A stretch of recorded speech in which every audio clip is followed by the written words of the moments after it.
Life is full. It's full of beautiful moments, hard moments, and a whole lot of mundane in between. Often we find ourselves going through the motions, and we end up seeing mostly the hard, mostly the boring, and failing to see the good in our days at all. With Intention is a podcast about changing the narrative. I'm your host, Desiree, and I'm no expert at living intentionally. I'm just here to share my personal learnings alongside stories from others about how we're learning to see the beauty in the mundane, celebrate our beautiful, ordinary, everyday lives, and approach every aspect of them with intention. We'll talk about things like motherhood and family, reflecting and taking care of ourselves, our work, our homes, all the things that make up our days.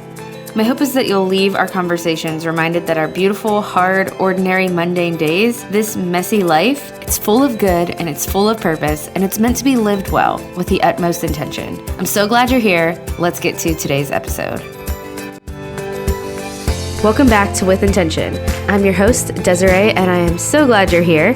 I am a little bit under the weather. Luckily, this interview that I'm sharing with you today was done before I sounded like this, so you'll only have to endure it for the intro and outro today. Thanks for bearing with me. But today, I am so excited to share an interview with you from Rachelle Crawford of Abundant Life with Less. Rachelle and I talk about the concept today of Messy Minimalism, which is also the title of her book.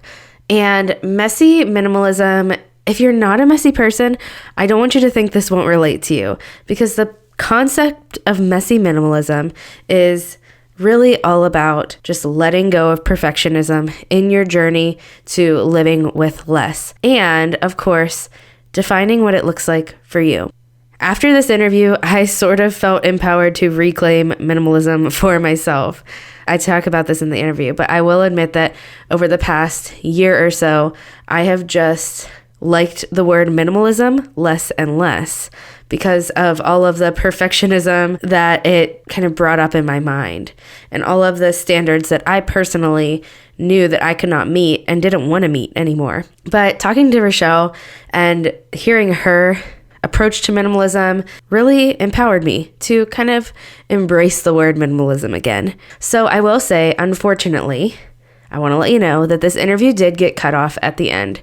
I was having some issues with my technology when I did interview Rochelle, and luckily it was only a little bit of the interview that got cut off. We got most of it here, but what we did miss was the 2 questions that I ask in every interview. So I'm sorry, but those aren't here today because of technology issues. Either way, I know that this interview is going to encourage you if you are starting out on a minimalism journey this year, or if you are in the middle of your journey to defining what minimalism means to you and making it work practically in your everyday life.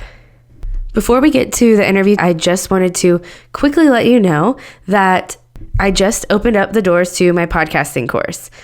I created this course after I saw tremendous growth within the first year of my podcast, which was at that point called Minimalish, as many of you know, and is now called With Intention. Through the process of creating a podcast and learning to edit and growing the podcast and growing an amazing community of people that listen into the podcast, I just absolutely fell in love with podcasting. And the teacher in me, which if you don't know, I am a full-time English teacher. The teacher in me wanted to teach others how to start their own podcast. So I thought, why not create a course? And I've had several women go through it, start their own podcast. The course is meant to help you from the creation of your podcast, the idea, branding, all the way to an action plan for launching it that actually gets you listeners from the start and beyond that to even monetizing your podcast if that is something that you want to eventually do. If that interests you in any way, you can check out more details at desireeendries.com/podcaster. I'll put that in the show notes as well. Right now, it's $50 off of the original price just because I just opened the doors. So don't miss the opportunity to get this course at a very discounted price. It is over half off right now. Go ahead and head to desireeendries.com/podcaster. If you are a podcaster right now, maybe you're just at the beginning stages, or if you are wanting to start your own podcast in 2022. All right, with all of that said, let's jump in to my interview with Rochelle.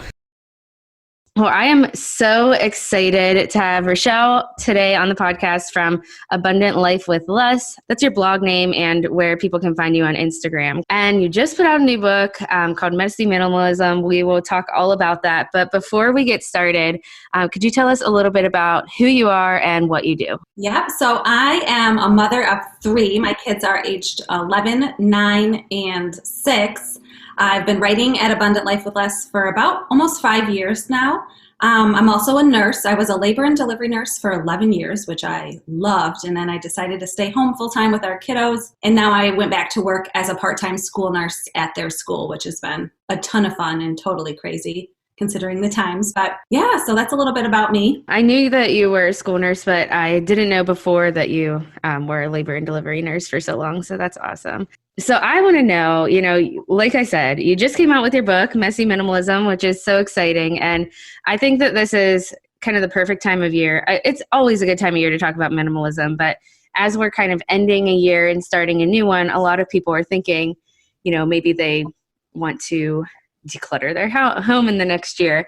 And maybe they've heard of minimalism and want to dive into it. But I want to hear a little bit about, before we get into what messy minimalism actually means and what that looks like, I want to hear about your family's journey into minimalism. Yeah, so it was actually January will be 5 years from when we went minimalist. Before minimalism, I lived totally the opposite lifestyle. It never even dawned on me that someone could just choose to live with less, especially with kids. Like you just, graduated from school and got a house or an apartment or whatever, and then you just filled it with stuff that you need or you might need. And eventually the amount of stuff, especially after having kids, right, it just continued to accumulate in our home. And I've always been a pretty messy person. Like my natural tendency is to just kind of leave a trail of stuff as I go and cabinets open in the kitchen, and that's just kind of always how I've been from childhood even till today. But the stuff became just impossible to manage, and I kind of hoped I was gonna have kids and then magically figure out how to manage a home, and that is just not how it goes. So I started to feel more and more overwhelmed, and I went to our church mom group. I was a part of that for a few years, and it was 2 Wednesdays a month, and this particular Wednesday, a speaker was there to talk with us about healthy meal planning, but she's just kind of veered off for a second and mentioned that she was a minimalist and that they had recently moved. She said the packing wasn't so difficult because we were minimalists. And I was just like, what? Like, you can be a real human and be a minimalist? She had 5 kids and just intentionally lived with less. And so by the time that meeting ended, I didn't hear anything else she said. I didn't learn anything about healthy meal planning that day, because I was just totally consumed with this idea that it was my stuff that was causing this ridiculous sense of overwhelm every single day. I always wanted to pack my calendar with places to go and things to do because just being home felt so overwhelming. So that day I went home and just started gutting my house, from top to bottom. It took quite a few months to go through our entire home, and we definitely hit some walls along the way, which led me into messy minimalism. But yeah, that's how I found minimalism, and we've been living with less ever since. I love that. And I love that you had 3 kids already, right, when you were diving into minimalism, because I know for me, we kind of learned about it right after I had my daughter. So although we had all the baby stuff, we didn't accumulate a bunch of kids stuff before we got there. So it's helpful to hear, a story that this is possible. It might take several months, but this is possible from the perspective of someone with 3 kids already at that point. Yeah, I think back to if I had just had a baby or even before having kids, how this would have changed my home from the beginning. But I don't think that means, it's easy to look back and be like, I wish we had done it this way. Or when I registered for my wedding, I wish we had done it this way. But it's never too late to change the direction that you've set for your family. Yeah, and I feel like I'm living proof that somebody with a ridiculous amount of stuff can totally head in a different direction. And it's a lot of work, weekends and evenings, just getting rid of stuff. But every step we took just let us, felt a little bit freer and a little bit more time and a little bit more capacity at the end of the day. So it was totally worth it. So anyone can do it, really. Yeah. And I think kind of what you just said is what trips people up. And just the idea of like, well, if I can't get it all done right now, or if I can't see a way to get this all done within a month, then it's not possible for me. I'm not going to do it. And that is kind of just like starting to touch on that all or nothing mindset that can often come along with minimalism, which we'll talk about. And we'll talk about some steps too, just for the listeners, just so they know. We're going to talk about some steps to like getting started as well towards the end here. But what I want to know is, and what I think a lot of people probably wonder when they see the title of your book is this idea of messy minimalism. Could you explain the title a bit and what the book is all about? Because I 100% can relate to you. I am a tornado living in my house, just cabinets are open, and I leave them open. I feel like I've learned and, tried to change some of those habits, but those habits die hard for a messy, naturally messy person. So what does that look like? Explain the title, why you wrote this book, because I think a lot of people associate minimalism with this perfectly tidy home. Yeah, I absolutely did. So messy minimalism, I've kind of described it as minimizing our minimalism, really letting go of the unrealistic expectations and the assumption that it's going to look a certain way. When I came home, I started Googling how to become a minimalist, and I found some great advice, but I also found some pictures and people that were just significantly further ahead of me on this journey. And these pictures of these super trendy minimalist, living rooms and kitchens. And I just assumed immediately that minimalism was going to lead to my home to look this certain way and to always be tidy and put together. And I quickly discovered that was not the case. I worked really hard. I tried to get there. And it was just a few months into our minimalist journey when I felt like we had really made huge progress and everything had a place, at least in certain areas of our home. We hadn't made it through the basement yet. But my home was kind of functioning and with these rhythms, and everyone, everything in our home had somewhere to go. And I expected everyone to put it there. But then our dishwasher broke, which, that's just happens in life, right? Well, I felt immediately we were hanging on by a thread. I feel like I was keeping my home tidy just barely, right? And I was holding together this picture perfect image of what I wanted my home to look like just barely. And so when something went wrong, it all kind of came crashing to the ground. I felt like I couldn't keep up. And I started to second guess minimalism entirely. Okay, this is just not for us. If one dishwasher breaking is going to just make my home turn into a disaster zone, then I can't even expect myself, how am I going to do this forever, right?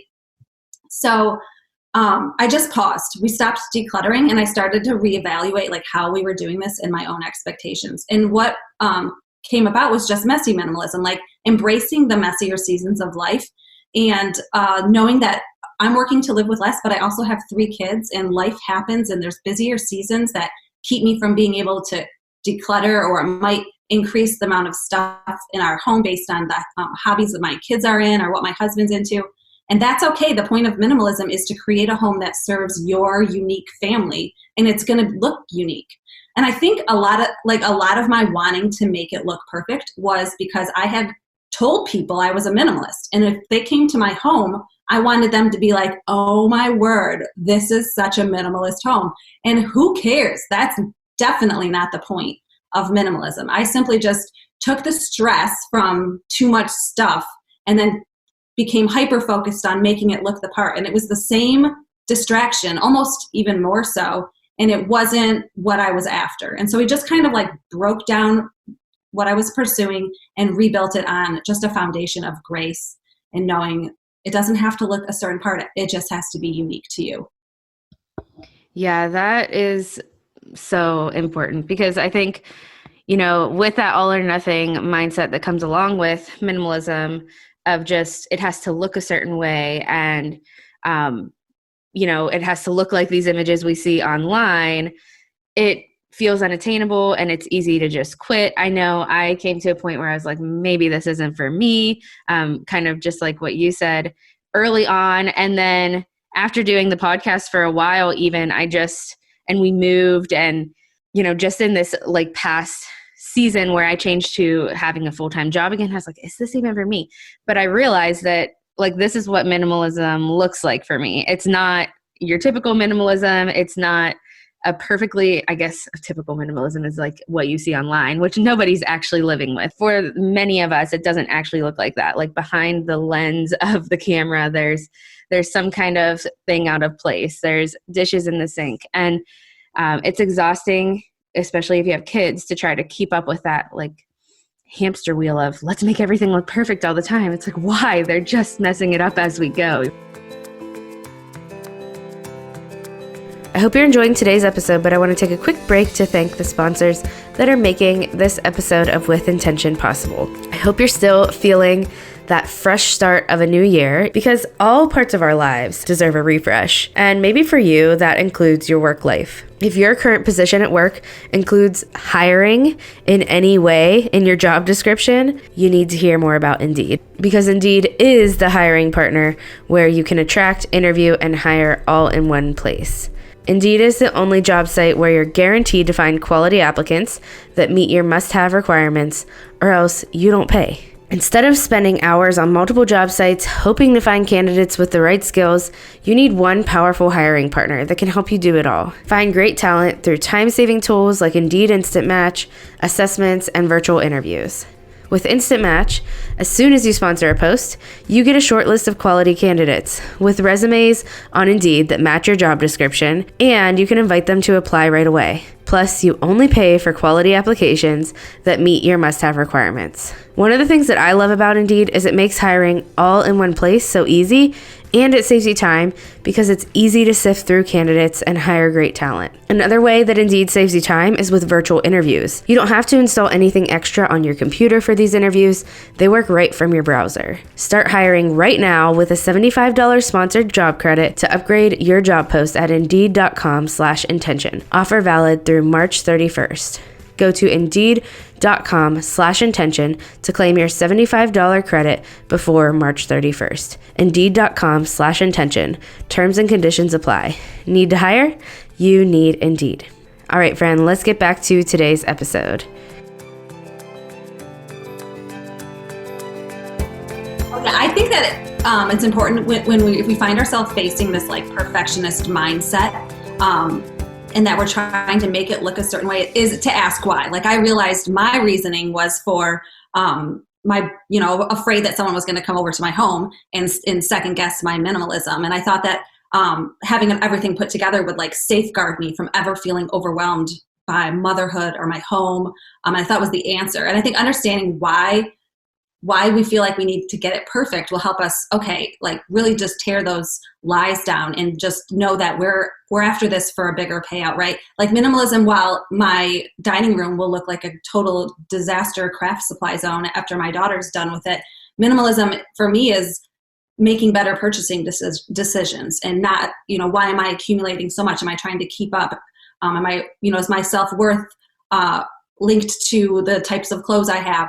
And just really understanding why we've allowed ourselves to accumulate so much, and just learning to become more content and slow down and not keep up with the pace. I mean, there's so much to minimalism that I think we get distracted by the aesthetics of it and the way it looks, and then we miss out on the most important parts of it, right?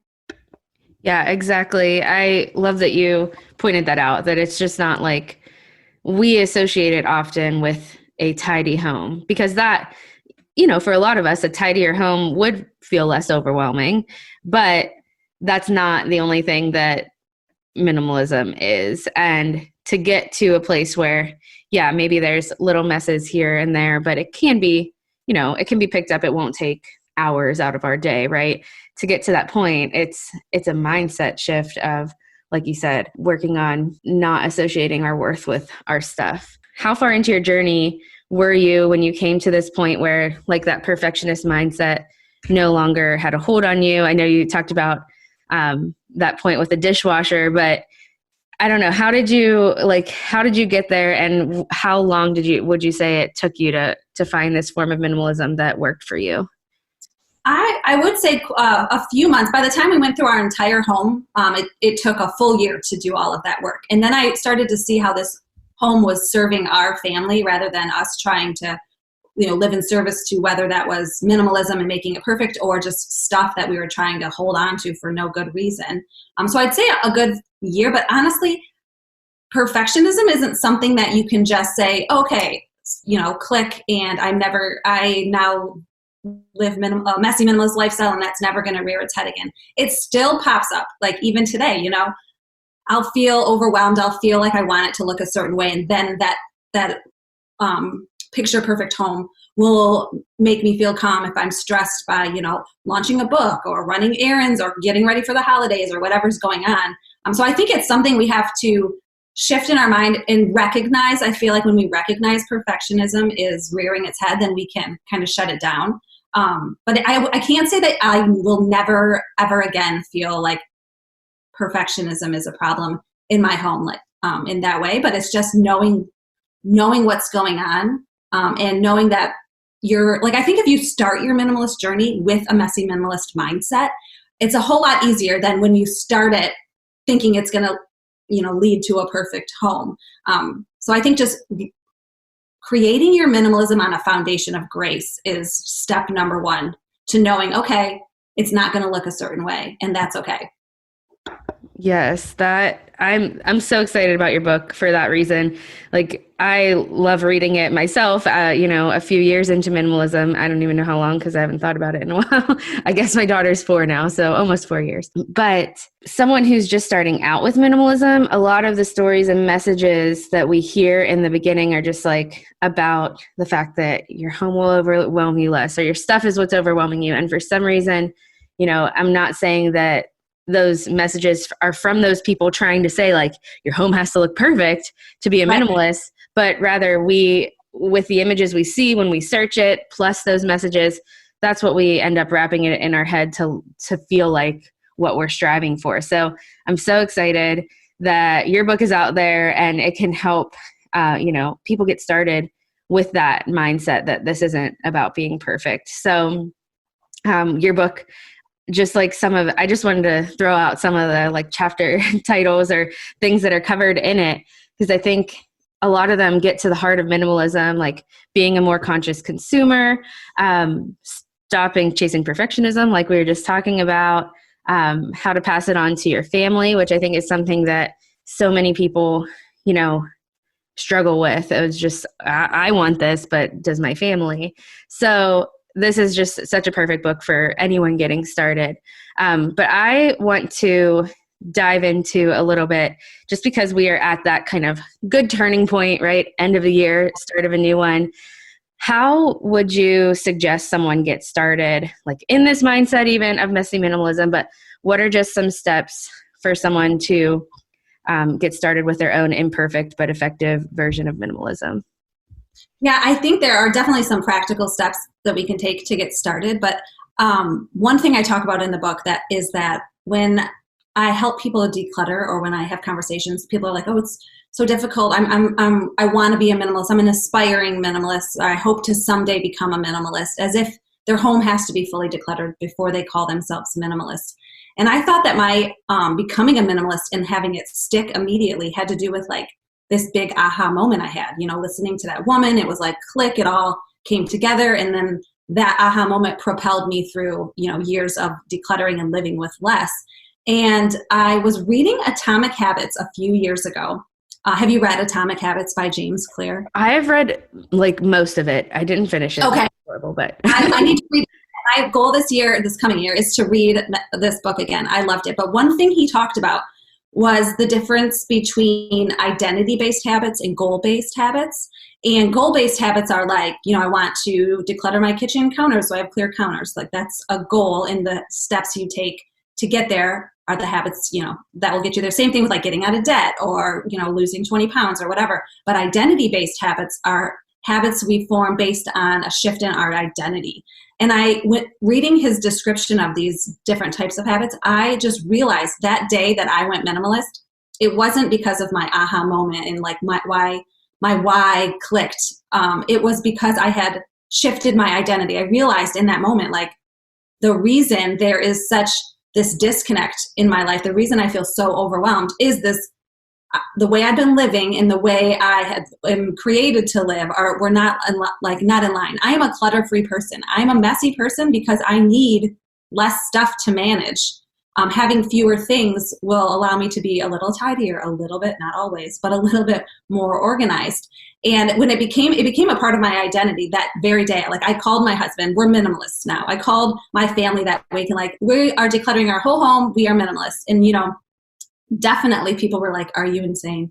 Rochelle, have you seen your home? You are not a minimalist. But for me, it became a shift in identity. And I think like realizing like there's not an end goal that makes you a minimalist. Like if you are determined to declutter your home and create a permanently clutter-free home that is somewhere that your family can thrive and you're, focusing on experiences over things from here on out, you are a minimalist. Start with a shift in identity rather than just using, we can declutter every January for the rest of our lives, right? And spend the next 11 months accumulating stuff. Or we can shift our identity, become people who don't need so much stuff in the first place, and live clutter-free lives and becoming more conscious consumers. So I think that was the most important first step that I didn't even realize was a step until recently. Does that make sense? Yeah, absolutely. I think that makes a lot of sense. And I love that part of Atomic Habits. I know he talked about just like doing it, like specifically I thought of like the weight loss part of it. I think I remember that one so well for some reason. I'm just like, if you are going to lose weight, you need to start to think of yourself as the type of person who like has healthy habits. Like I am the type of person who has healthy habits, even if you're not, but like starting that day when you choose, that's what you want. So yeah, I think that's a perfect like first step when it comes to getting started with minimalism. What's something you're loving right now? Oh goodness. Right now I am just loving my community, like locally and online, because I'm launching this book and it's ridiculously overwhelming and time consuming and vulnerable to just put this thing out there. And I've just found so much support from friends and friends from a long time ago that are going into their Barnes & Noble and taking pictures with the book when they find it on the shelf and sending it to me. I hope you enjoyed today's interview. And I know that it kind of gets cut off in a weird spot. But the one other question that got cut off, I do want to mention. I asked Rochelle, where did she start on her minimalism journey?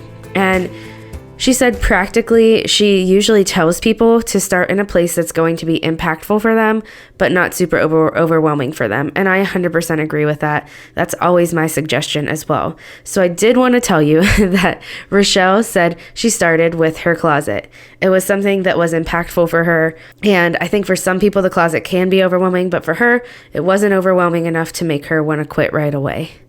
And I talked about where I started, and I started in a pantry, but then I went to my closet. So I just thought it was fun that we both had a similar starting point to minimalism. Recently, I pared down my closet even more, and it has been a game changer, by the way. Anytime I pare down my wardrobe, it just makes me feel so much more peace. With all of that said, thank you so much for being here. Thank you for listening in. I hope you enjoyed my conversation with Rochelle. And if you did, if it spoke to you in any way, would you share it with a friend or share it on Instagram? Anytime you do that, I'm just super grateful for you. It just helps invite more people into this community that is with intention. I am absolutely always grateful for that. Thank you again for being here, and I will talk to you right back here again on the next episode.